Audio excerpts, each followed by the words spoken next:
bienvenue sur la chaîne de PB Modélisme. Aujourd'hui on va parler de bateaux amorceurs. Alors c'est un sujet qui est assez nouveau pour nous modélistes en tout cas, malgré qu'on le connaisse depuis maintenant une dizaine d'années, mais en tout cas maintenant on a des réels produits à vous proposer en magasin de modèles réduits avec la marque Joyceway, qui est concurrente entre autres de gens comme Anatech, mais voilà, les produits de Joyceway en fait on les connaît depuis pas mal de temps maintenant, puisqu'en fait c'est une marque qui propose beaucoup de bateaux modèles réduits et qui sous-traite pour énormément de monde et qui propose des produits vraiment très qualitatifs. Vraiment c'est top, on n'a pas de retour SAV, c'est vraiment de chouettes produits, j'insiste sur ce point.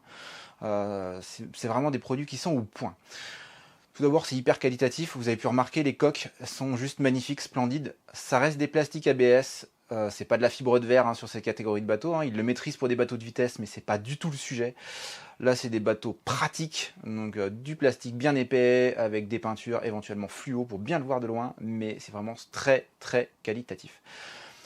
On a aussi des moteurs, entre autres pour la plupart de la gamme, qui en fait des moteurs, on a des moteurs brushless sur ces bateaux-là, et on a même des batteries au lithium, donc on a vraiment un produit qui est top, qui est fait pour durer super longtemps, de l'autonomie.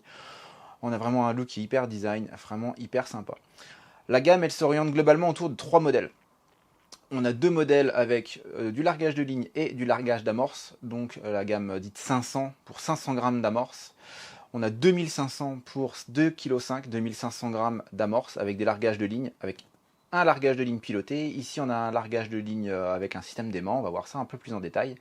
Et puis le troisième modèle qui est un peu plus spécial, le Fishing Surfer, qui lui par contre va aller beaucoup plus vite, a un tout petit peu d'amorce, assez peu en fait, mais par contre peut larguer 2 lignes à la place.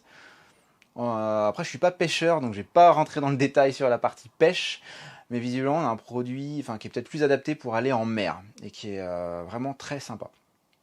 Autre point fort de cette marque Joyceway, c'est la pièce détachée. Vraiment achalandée, ça passe par des hélices, servo-commande, des accus évidemment. On va voir ça un peu plus en détail. Les chargeurs, des trappes. On peut aussi avoir des trappes au détail, c'est un petit détail, mais vraiment hyper important. On peut avoir les trappes au détail. C'est vraiment hyper sympa. Au niveau des fonctions, on retrouve ce qu'on va retrouver sur un peu n'importe quel bateau, c'est-à-dire qu'on va pouvoir gérer la direction et la vitesse, bien sûr, mais on a aussi le largage d'amorce, le largage de ligne, et pour certains modèles aussi, des fonctions GPS, puisque sur le même bateau, on va pouvoir avoir ou non du GPS. Ici, on a du GPS d'office. On va pouvoir donc mémoriser différents points, on va pouvoir mémoriser 4 points différents pour aller retourner sur des lieux de pêche et avoir un retour automatique à la maison dit Go Home ou RTH pour les dronistes. Voilà. Ce sont des bateaux aussi qui se veulent évolutifs, alors surtout pour le premier modèle sur le 2500 où on a quelque chose qui va être évolutif. On va revenir en détail dans la suite de la vidéo. Alors on va voir maintenant un peu plus en détail le premier modèle de la gamme, le plus abordable évidemment, le Bait 500 qui va permettre d'emmener 500 grammes de boulettes, d'amorce, et de pouvoir larguer aussi une ligne. Alors le largage de ligne, il se fait non pas grâce à un cerveau, mais avec un système d'aimant. C'est pas cher, c'est hyper efficace, méthode russe, si je puis dire. Je suis pas pêcheur, donc je vais pas vous dire c'est ce qu'il y a de mieux, mais ça marche. Alors celui-là, en l'occurrence, il est équipé non pas d'une batterie au lithium, mais d'une batterie NiMH qui fait une capacité de 5000 mAh, donc ce qui est juste énorme. Il navigue pas forcément très vite, on a 1 mètre seconde, ça correspond à près à 4 km/h, un homme au pas qui marche bien, assez vigoureusement ma foi. Et on a 1 heure d'autonomie avec une batterie comme celle-ci, donc ça va permettre de réaliser à peu près 3-4 km sur l'eau, ce qui est assez important pour la petitesse du bateau, qui rend pour le coup très sympa. On retrouve une télécommande à volant, ce qu'on retrouve sur des voitures. On a aussi les options, on peut le brider en vitesse, en l'occurrence, avec la molette, voilà, qui est une petite fonction bien pratique.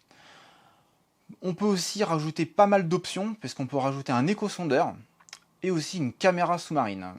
Pour le coup, je pense que c'est un peu gadget, mais c'est possible, on peut rajouter une fameuse caméra sous-marine.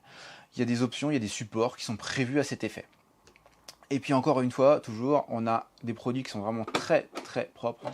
On a un système de capot plastique avec des verrous qui sont juste tip top au niveau qualité, avec des joints étanches, vraiment très pratique. Et encore une fois, avec des rampes de phare, si on souhaite évoluer le soir. Alors maintenant, c'est le deuxième modèle de la gamme. avec le baiting 2500, donc pour une charge utile de 2500 grammes, 2,5 kg, qui commence à être assez conséquent pour le coup. On retrouve l'ouverture de la trappe, comme sur le premier modèle, bien évidemment, avec sur la radio un bouton poussoir pour ouvrir cette trappe et larguer l'intégralité de la charge. On a par contre cette fois-ci un largage de ligne qui se fait avec un servo-commande. C'est un peu plus évolué, ça permet de larguer vraiment de façon beaucoup plus précise visiblement. Encore une fois je précise, je ne suis pas pêcheur. On a surtout maintenant des moteurs brushless sur ce modèle-là, qui vont permettre de garantir beaucoup plus de puissance, beaucoup plus d'autonomie et de longévité. C'est-à-dire que ce sont des moteurs qui sont, je ne vais pas dire indestructibles, mais hormis 2 roulements à billes en contact, il y a très peu d'usure en réalité. Puis on retrouve une batterie au lithium, une batterie de 15 600 mAh, qui va permettre d'avoir une autonomie de plus d'1 heure, et donc à une vitesse de 3 mètres secondes, donc 3 fois plus rapide que le précédent bateau que j'ai présenté. Donc là ça va permettre, donc 3 mètres secondes, ça va correspondre à peu près une dizaine de km/h, 10-12 km/h, pendant plus d'1 heure, donc plus de 12 km d'autonomie, ça va permettre de faire beaucoup plus d'allers-retours pour le coup. Petit détail, on a aussi des antennes qui sont montées sur des supports souples. C'est tout bête, mais ça ne casse plus. On a donc voilà un modèle beaucoup plus grand. On retrouve aussi toujours cette fameuse trappe, toujours aussi qualitative, avec des plastiques bien épais. Ça respire encore une fois la qualité. On sent que Joyce Way n'en est pas à son coup d'essai et maîtrise assez bien la qualité de ces plastiques sur ces modèles de bateaux. C'est vraiment un gros constructeur, je le répète. Voilà. On a là 2 déclinaisons pour ce bateau-là. Il y en a une 3e qui est en attente. C'est-à-dire qu'on a le GPS, qui est aujourd'hui en tout cas livré en série. Il pourrait y avoir une version sans le GPS. Donc le GPS qui permet d'avoir 4 points de destination pour aller retrouver des points de pêche en automatique. Le bateau va aller retourner tout seul sur ce point en automatique. Et il y a aussi une 5e fonction, un 5e point. C'est le Go Home ou RTH, Return to Home, qui va permettre de revenir tout seul à la maison. On a aussi autre option, un éco-sondeur de chez Toslon, qui est le modèle TF300. Ne me demandez pas ses caractéristiques, je ne les connais pas. Mais voilà, c'est proposé en option de façon native. C'est-à-dire que le bateau est équipé d'origine, sorti de boîte avec cet éco-sondeur. Donc il n'y a pas besoin de bidouiller ou de bricoler quoi que ce soit, on peut l'installer. Il peut être installé d'origine dans le bateau. Voilà pour les grandes lignes. Donc un catamaran, et on retrouve encore une fois les éclairages. Et puis un look, un design qui est quand même assez novateur, assez sympathique, avec des éléments de qualité qui sont encore une fois très bons. Et enfin, donc le 3e modèle de la gamme, avec le Fishing Surfer, donc qui est un bateau qui est a priori bien plus destiné à aller en mer, ou après sur étang, avec surtout une vitesse bien plus importante, puisque là on passe de 3 à 4 mètres par seconde en vitesse, donc ça correspond à environ 15 km/h, avec exactement la même motorisation que le précédent bateau, j'insiste. C'est la même batterie, les mêmes moteurs, les mêmes hélices, toujours les mêmes éléments, mais on voit bien que la coque a vraiment beaucoup d'importance quant à la vitesse que va pouvoir prendre un bateau. Ça permet d'aller plus vite, et en plus ça permet de gagner un peu d'autonomie, mine de rien. Parce que les moteurs vont moins forcer. Ça, c'est l'expérience de modéliste qui parle. Donc toujours cet aspect très qualitatif, d'une peinture à tomber. Honnêtement, j'ai déjà vu beaucoup de bateaux amorceurs, on en répare régulièrement dans nos ateliers. Clairement, en termes de qualité, rien à voir.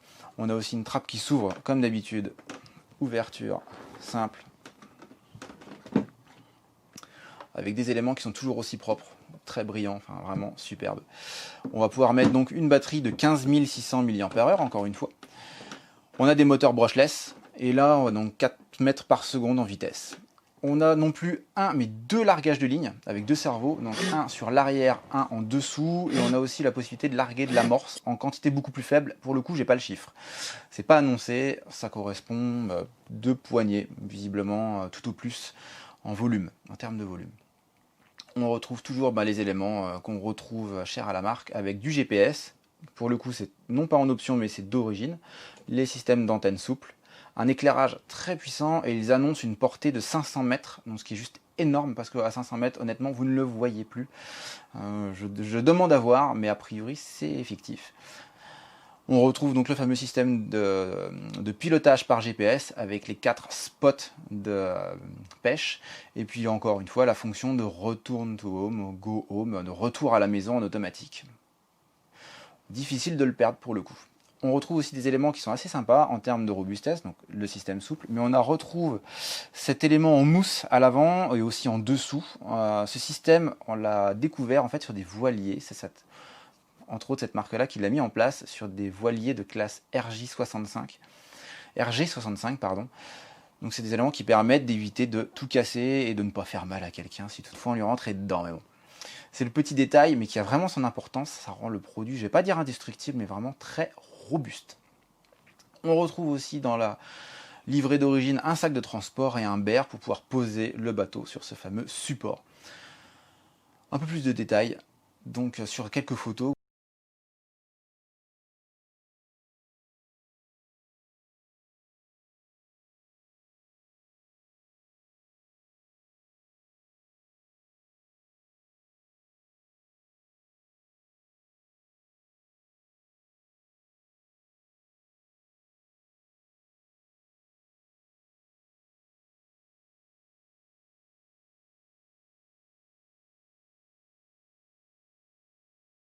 Si ça vous a plu, n'hésitez pas à laisser un pouce bleu, à mettre un petit commentaire, à vous abonner, ça fait toujours plaisir. Et puis on essaiera de vous répondre, encore une fois, toujours le plus vite possible.